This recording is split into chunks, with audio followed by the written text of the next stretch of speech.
Hi friends, स्वागत है आप लोगों का हमारे यूट्यूब चैनल बाबा साइंस सॉल्यूशन में।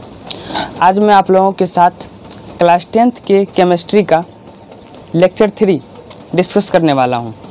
इससे पहले वाले दो वीडियो में हम लोगों ने लेक्चर 1 और लेक्चर 2 के बारे में डिस्कस कर चुके हैं।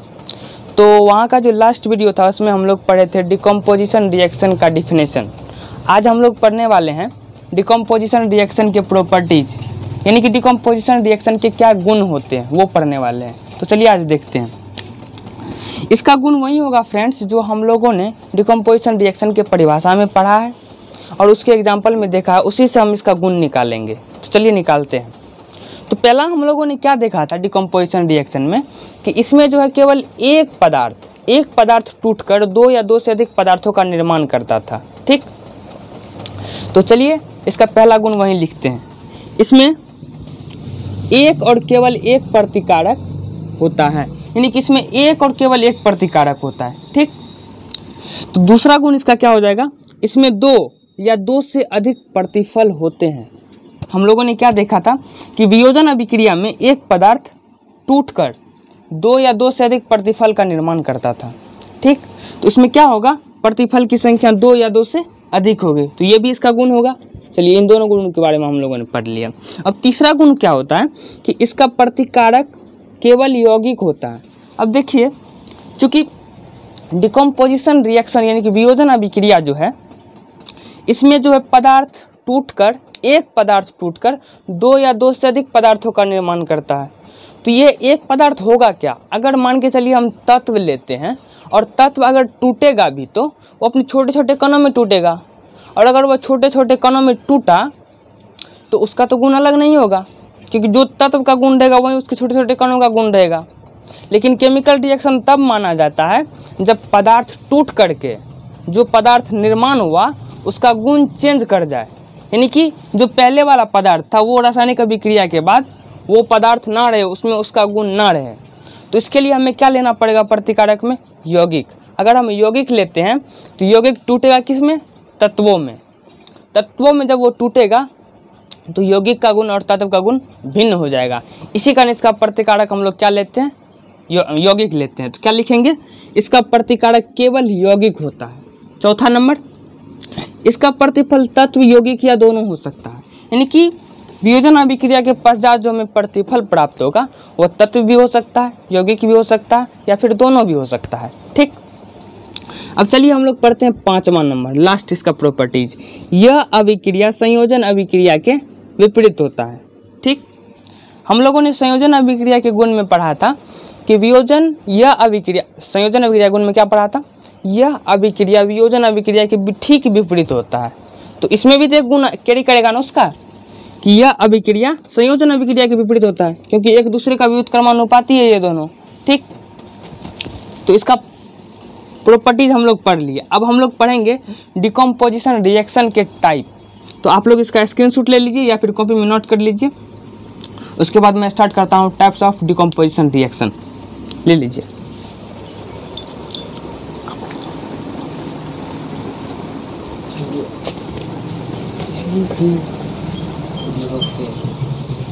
चलिए,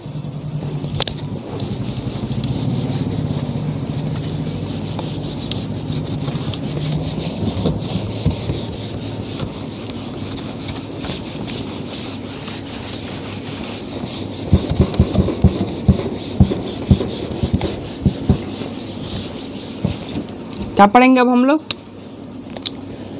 types of decomposition reaction. Decomposition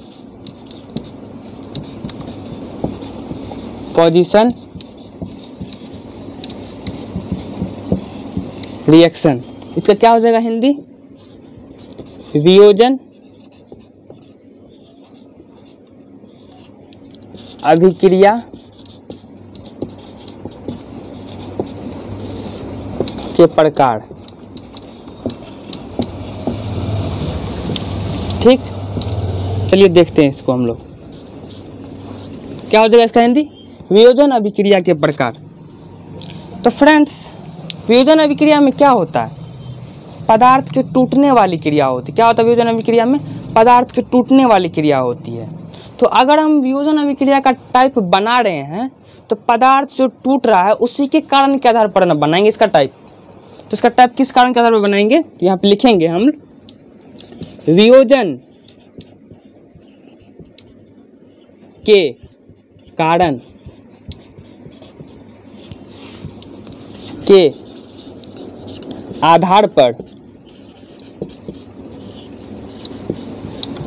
आधार पर वियोजन अभिक्रिया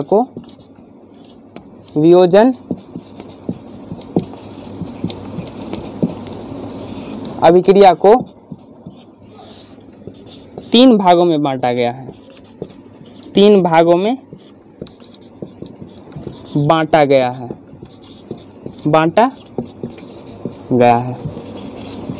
यानी कि वियोजन के कारण के आधार पर वियोजन अभिक्रिया को तीन भागों में बांटा गया है। ठीक, तो चलिए देखते हैं इसका पहला टाइप क्या है। पहला टाइप इसका क्या है, इसको हम लोग बोलते हैं ऊष्मा वियोजन। ऊष्मा वियोजन, इसका इंग्लिश क्या होता है, हीट या थर्मल रिएक्शन, थर्मल डिकम्पोजिशन,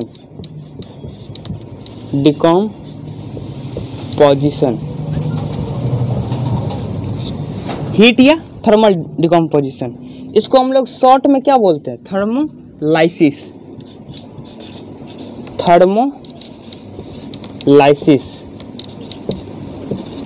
ठीक, अब दूसरा जो है वो क्या है, दूसरा जो टाइप होता है उसका क्या होता है, प्रकाश वियोजन।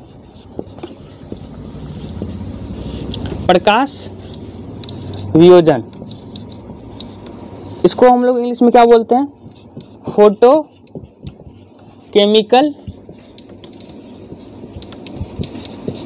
डिकम्पोजिशन।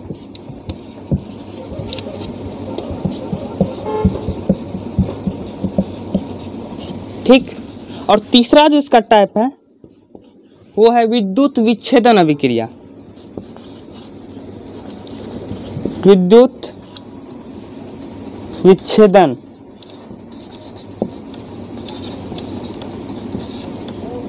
या इसको बोलते हैं विद्युत अपघटन। विद्युत विच्छेदन या विद्युत अपघटन, इसको हम लोग इंग्लिश में क्या बोलते हैं, इलेक्ट्रिकल डिकम्पोजिशन।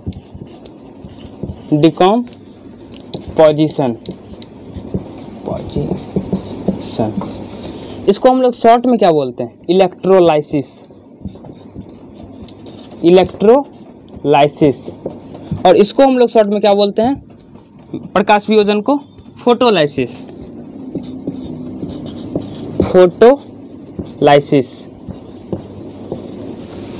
तो देखिए हम लोग कि वियोजन अभिक्रिया के जो तीन प्रकार होते हैं वो कौन कौन से होते हैं।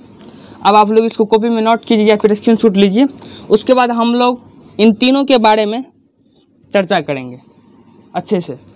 आप लोग इसका स्क्रीनशॉट ले लीजिए या फिर कॉपी में नोट कर लीजिए। चलिए अब स्टार्ट करते हैं।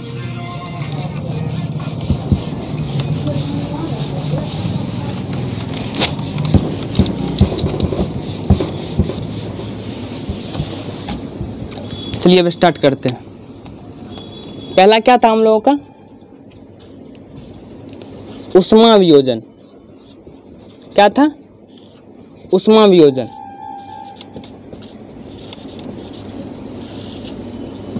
इसको हम लोग क्या बोलते हैं, हीट डिकम्पोजिशन।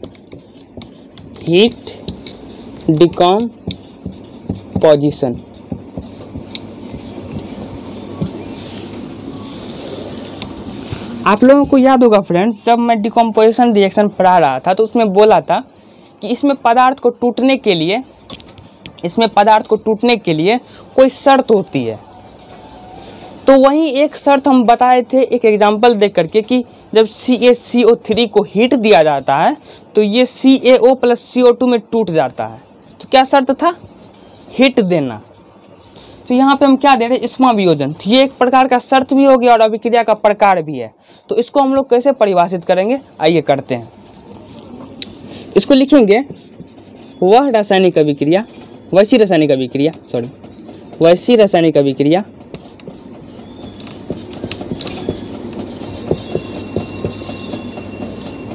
वैसी रासायनिक अभिक्रिया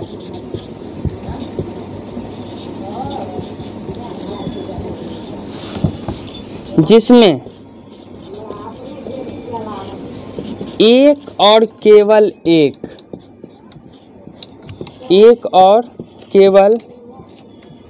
एक प्रतिकारक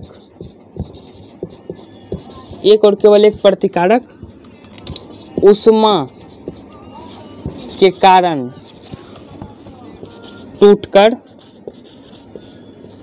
दो या दो से अधिक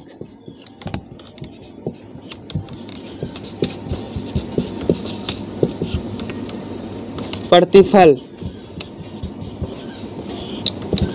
का निर्माण करता है तो उसे ऊष्मा वियोजन कहते हैं। ऊष्मा वियोजन कहते हैं। क्या हुआ, वैसी रासायनिक अभिक्रिया जिसमें एक और केवल एक प्रतिकारक ऊष्मा के कारण टूटकर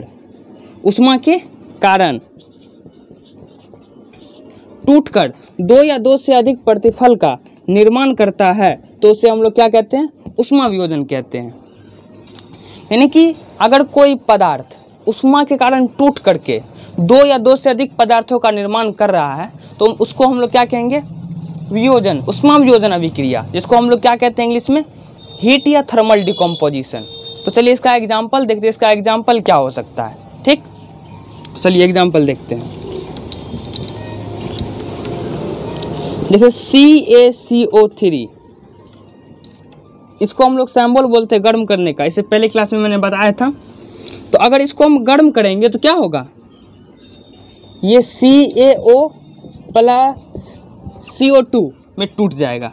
अब देखिए ये बैलेंस है या नहीं है। देखिए यहाँ पे Ca एक है, यहाँ भी एक है, यहाँ पे कार्बन एक है और यहाँ भी एक है, यहाँ पे O 3 गो है, यहाँ पे भी 3 गो है। इस प्रकार ये केमिकल इक्वेशन क्या है, बैलेंस है। चलिए इसका दूसरा एग्जाम्पल देखते हैं। जैसे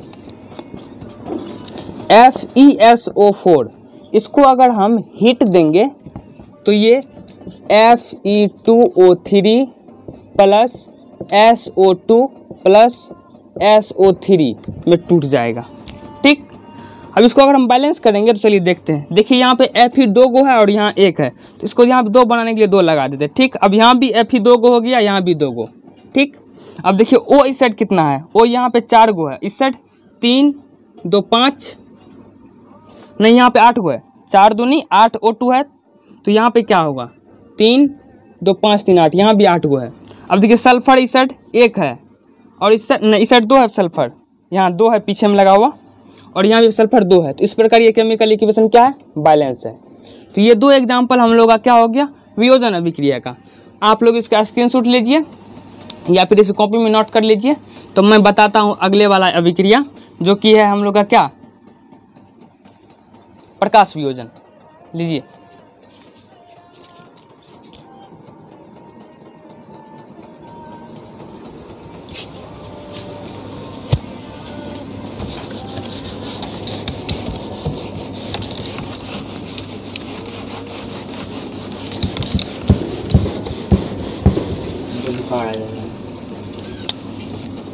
तो चलिए फ्रेंड्स, दूसरा नंबर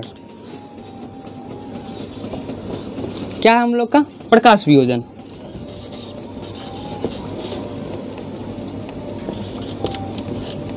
प्रकाश वियोजन, इसको हम लोग क्या बोलते हैं, फोटो केमिकल डिकम्पोजिशन।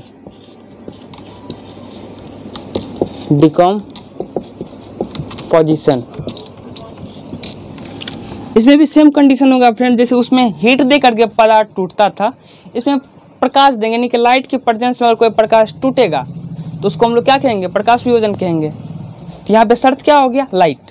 तो चलिए इसका लिखते हैं परिभाषा। वैसी रासायनिक अभिक्रिया, वैसी रासायनिक अभिक्रिया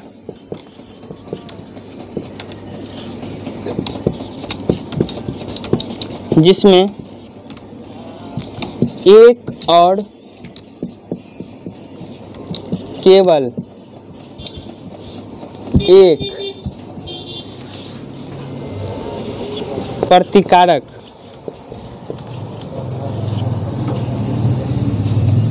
वैसी रासायनिक अभिक्रिया जिसमें एक और केवल एक प्रतिकारक प्रकाश के कारण टूटकर दो या दो से अधिक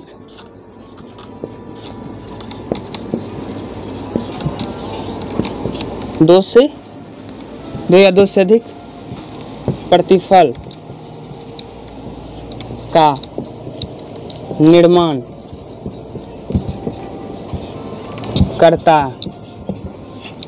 है तो उसे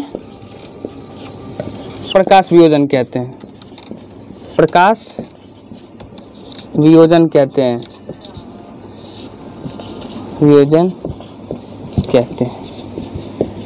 यानी कि वैसी रासायनिक अभिक्रिया जिसमें एक और केवल एक प्रतिकारक प्रकाश के कारण टूटकर, क्या किसके कारण, प्रकाश के कारण टूटकर दो या दो से अधिक प्रतिफल का निर्माण करता है तो उससे हम लोग क्या कहेंगे, प्रकाश वियोजन। अब जैसे देखिए इसका एग्जाम्पल देखेंगे तो क्या होगा, जैसे हम ले लेते हैं सिल्वर क्लोराइड AgCl, इसको हम लोग क्या बोलते हैं, सिल्वर क्लोराइड,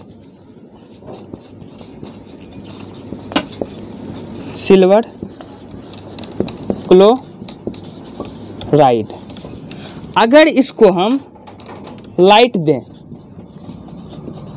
क्या दें, लाइट दें, तो ये किस में टूट जाएगा, Ag+Cl2 में, यानी कि ये Ag+Cl2 में टूट जाएगा।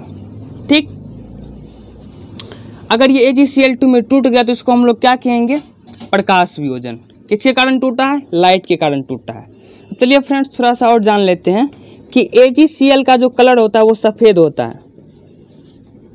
कैसा होता है, सफ़ेद। और Ag का जो कलर होता है ये भूरा होता है। और Cl2 जो है ये ब्लीचिंग पाउडर है। क्या है, ब्लीचिंग पाउडर,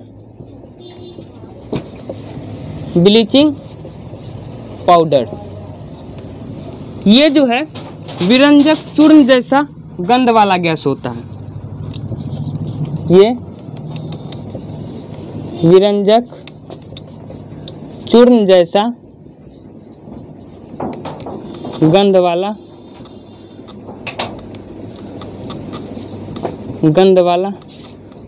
गैस, यानी कि ये Cl2 जो है ये ब्लीचिंग पाउडर है जो विरंजक चूर्ण जैसा गंध देता है। ठीक, आप लोग इसको नोट कर लीजिए या फिर स्क्रीनशॉट ले लीजिए। इसके बाद मैं इसका एक और एग्जांपल बताऊंगा।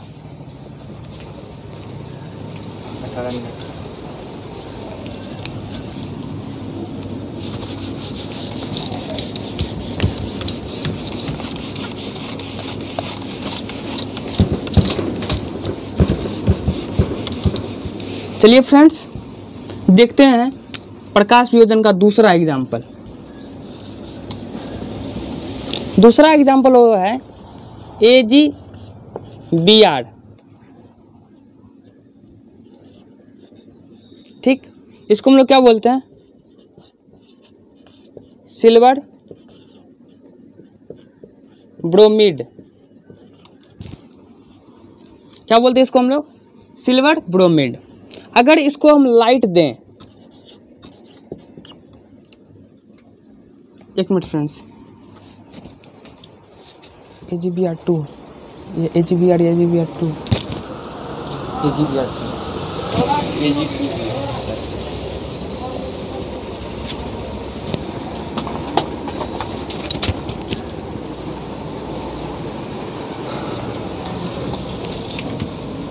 इसको जब हम लाइट देते हैं तो क्या होता है, ये Ag प्लस Br2 में टूट जाता है। क्या होता है, Ag और Br2 में टूट जाता है। तो ये क्या होगा, इसको हम क्या कहेंगे, प्रकाश वियोजन कहेंगे। अब चलिए थोड़ा देख लेते हैं। इसका जो रंग होता है, इसका रंग होता है पीला। सिल्वर ब्रोमाइड का रंग कैसा होता है, पीला। और Ag का रंग हम लोग पहले से जानते हैं, भूरा होता है। और Br2 जो है ये एक द्रव है।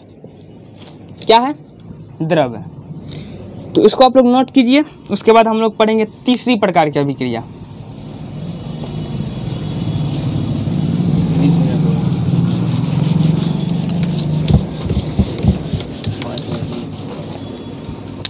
चलिए फ्रेंड्स, तीसरा क्या है हम लोग का, विद्युत विच्छेदन अभिक्रिया।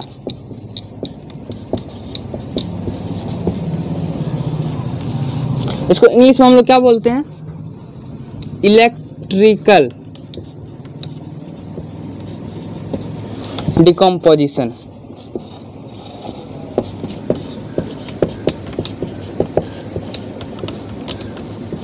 इलेक्ट्रिकल डिकम्पोजिशन,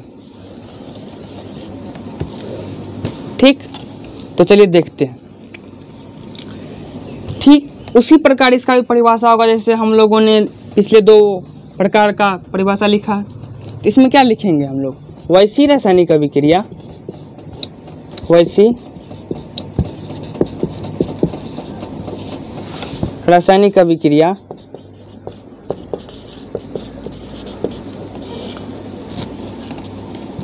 जिसमें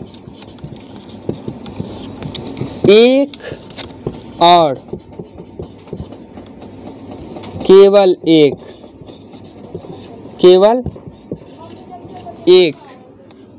प्रतिकारक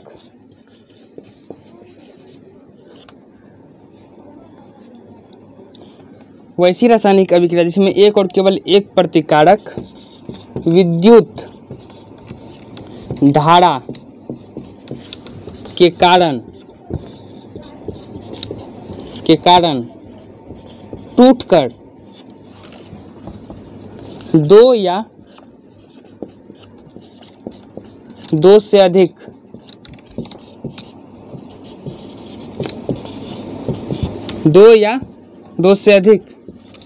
प्रतिफल का निर्माण करता है, तो उसे क्या कहते हैं हम लोग, इलेक्ट्रिकल डिकम्पोजिशन कहते हैं। इलेक्ट्रिकल डिकम्पोजिशन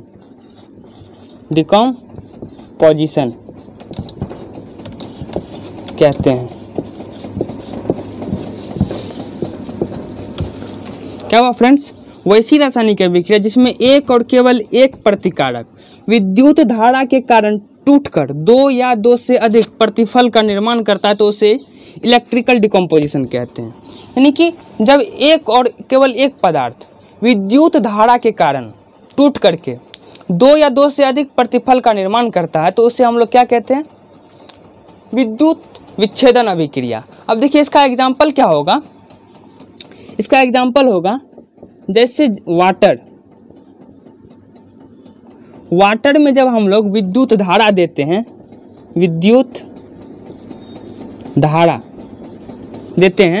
तो ये क्या होता है, H2 प्लस O2 में टूट जाता है। क्या होता है, ये H2 प्लस O2 में टूट जाता है। तो जल में विद्युत धारा देने पर ये H2 और O2 में टूट गया। अब H2 में ना ही तो जल का गुण है और ना ही O2 में जल का गुण है, तो ये क्या होगा, एक केमिकल रिएक्शन होगा। और किस प्रकार का केमिकल रिएक्शन हुआ, विद्युत विच्छेदन अभिक्रिया। तो चलिए फ्रेंड्स, आप लोग इसको नोट कीजिए।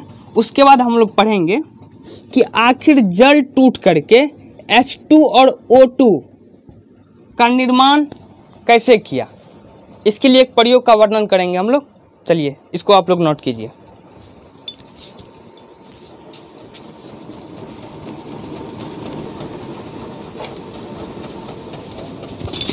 तो चलिए फ्रेंड्स देखते हैं।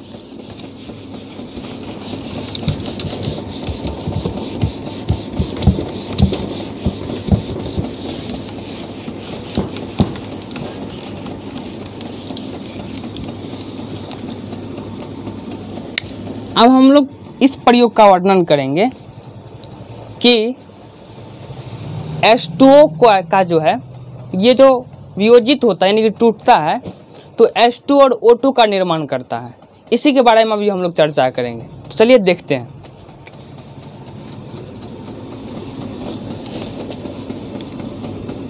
प्रयोग।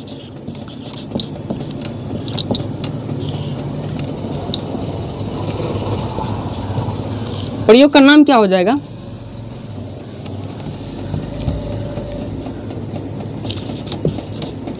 जल वियोजित होकर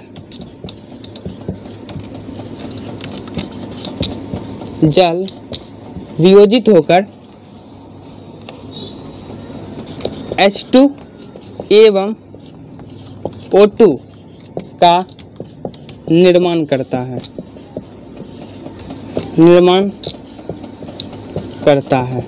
हम लोग को देखना है सही में ऐसा होता है या नहीं होता। ठीक, चलिए लिखते हैं इसका आंसर। ठीक, लिखते हैं। क्या लिखेंगे?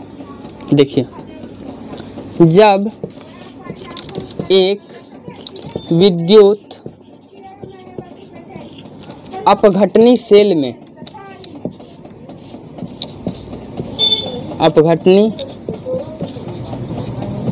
में सल्फ्यूरिक अम्ल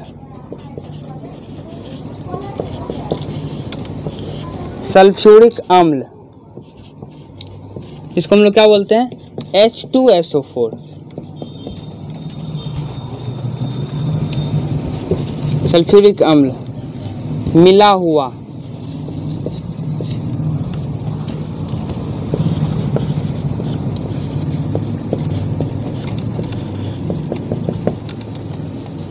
जल लेते हैं, मिला हुआ जल लेते हैं। जब एक विद्युत अपघटनी सेल में सल्फ्यूरिक अम्ल मिला हुआ जल लेते हैं एवं दो बीकर में पानी भरकर दोनों इलेक्ट्रोड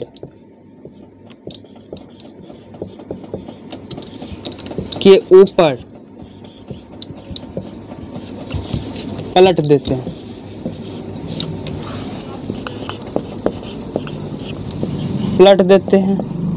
तथा विद्युत धारा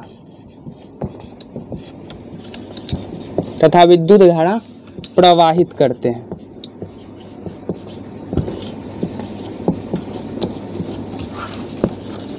क्या लिखा हमने? जब एक विद्युत अपघटनी सेल में सल्फ्यूरिक अम्ल मिला हुआ जल लेते हैं एवं दो बीकर में पानी भरकर दोनों इलेक्ट्रोड के ऊपर पलट देते हैं तथा विद्युत धारा प्रवाहित करते हैं। चलिए देखते हैं।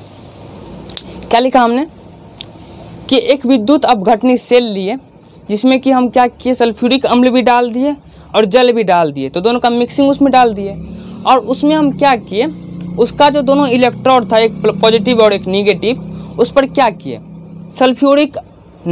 दो बीकर में जल भरकर उस पर उलट दिए।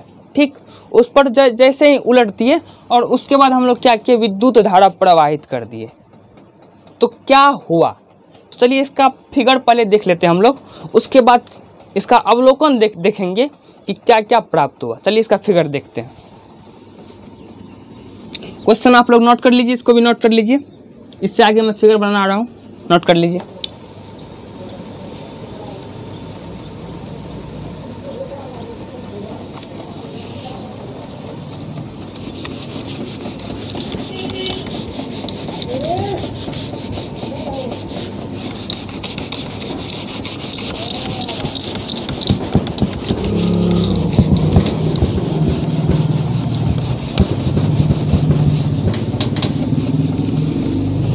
चलिए फ्रेंड्स देखते हैं इसका फिगर।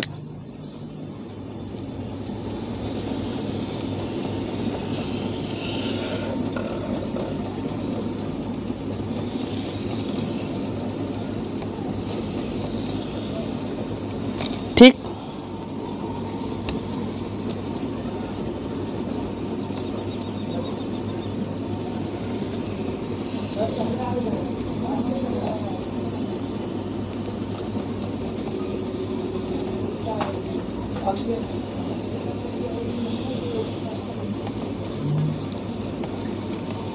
चलिए मान लेते हैं ये हमारा इलेक्ट्रोड है, ठीक, और इसमें जो है सल्फ्यूरिक अम्ल मिला हुआ जल है, ठीक, और इसके ऊपर हम क्या किए, एक बीकर में पानी भरकर इसके ऊपर पलट दिए, ठीक, एक बीकर में पानी भरकर इसके ऊपर पलट दिए। तो अब क्या होगा, आप लोग इस फिगर को नोट कीजिए, तब मैं इससे आगे बताता हूँ।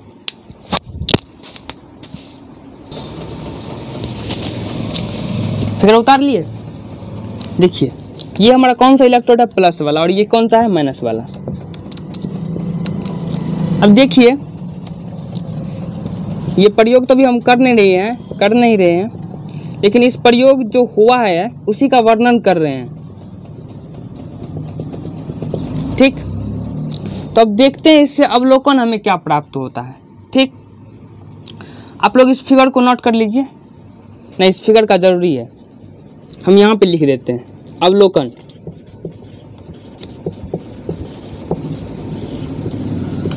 लिखते चलिए आप लोग भी, अवलोकन। पहला अवलोकन जो हम लोग को प्राप्त होता है, तो हम लोग को क्या देखते हैं, दोनों इलेक्ट्रोड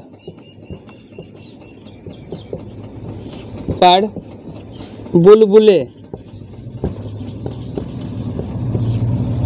निकलने लगते हैं,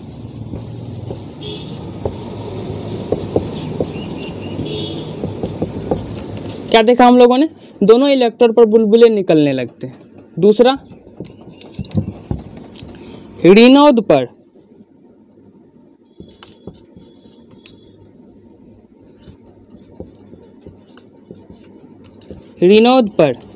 धनोद की तुलना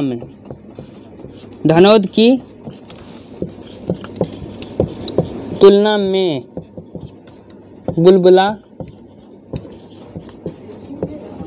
अधिक निकलता है,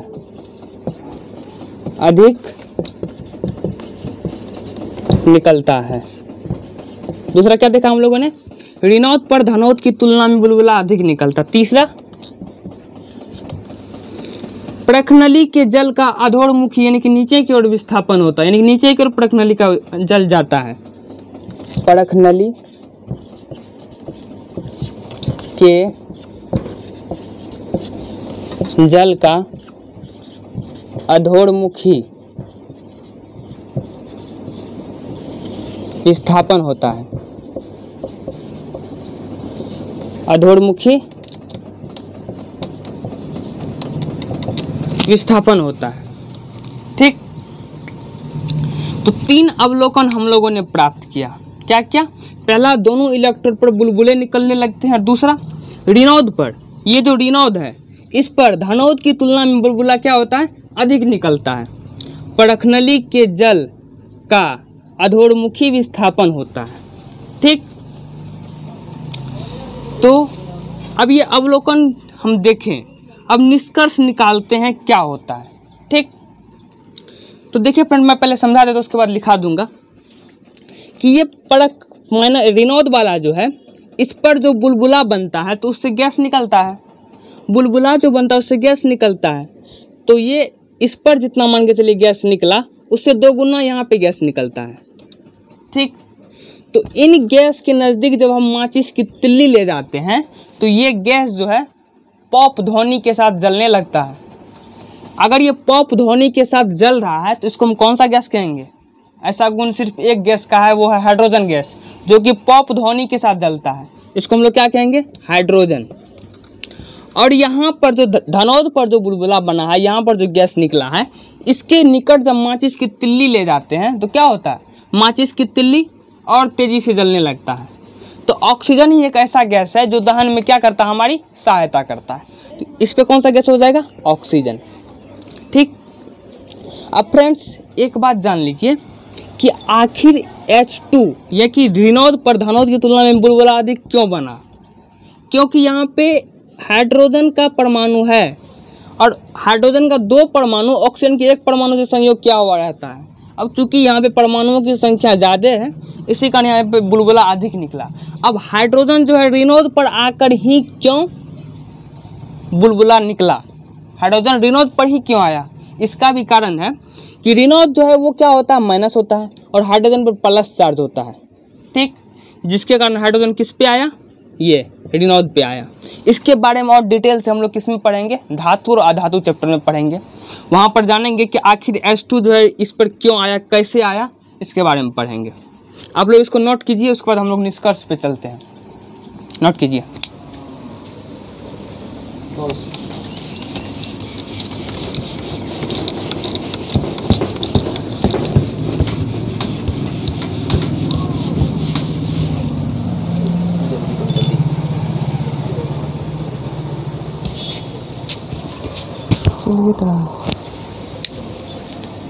चलिए निष्कर्ष।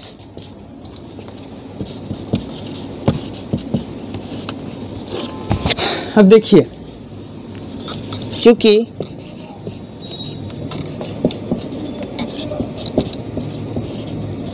ऋणोद वाली गैस के निकट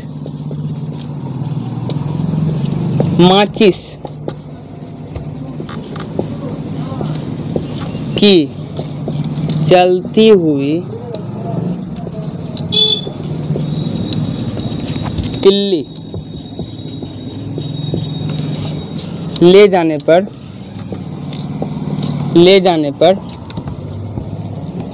यह गैस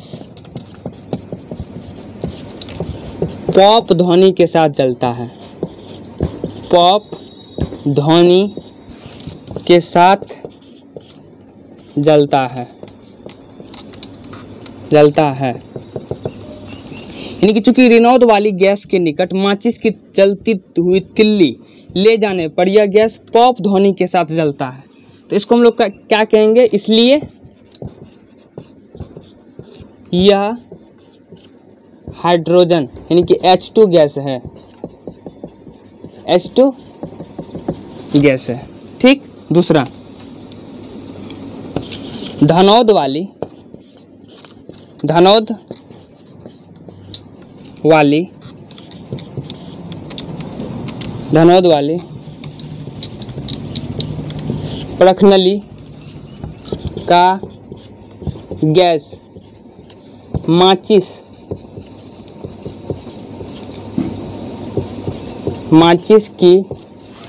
तिल्ली को जलने में